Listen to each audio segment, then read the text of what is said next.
Salam tordaşla, mən Ömerca Alım. Uzundan beri meni qollab, naqşlarımni yaqtırıp anlap kelivatqan körürmənlərimge yaqında yenidən bir soğu tayarladım. Bu yeni naqşamdan hozurlanğaysizlar. Şununla birge mening doyun numarımni qo'shib bilishinglarni umid qilaman.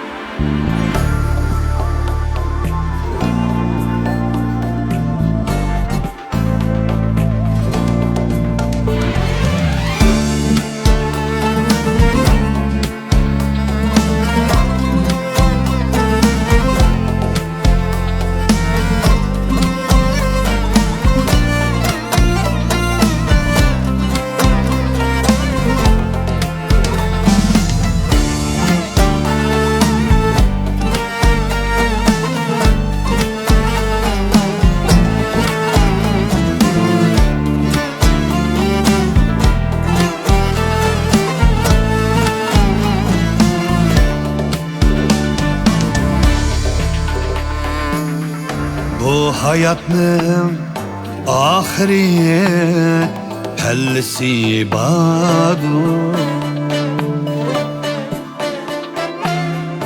Ah saçında hesli küz şepsi badu.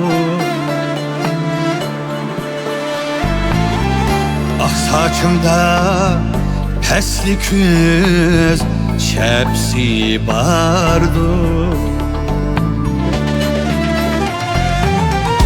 Ayrılı sen bir günü şirin cam bilen kimden hala cahandin ketkisi bardu.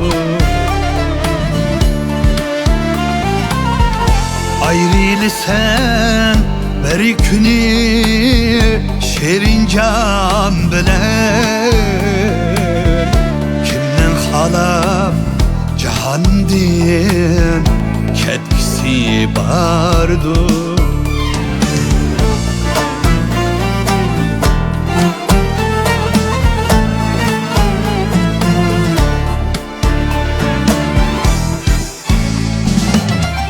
Yaxşıladın atqalar yamanladın da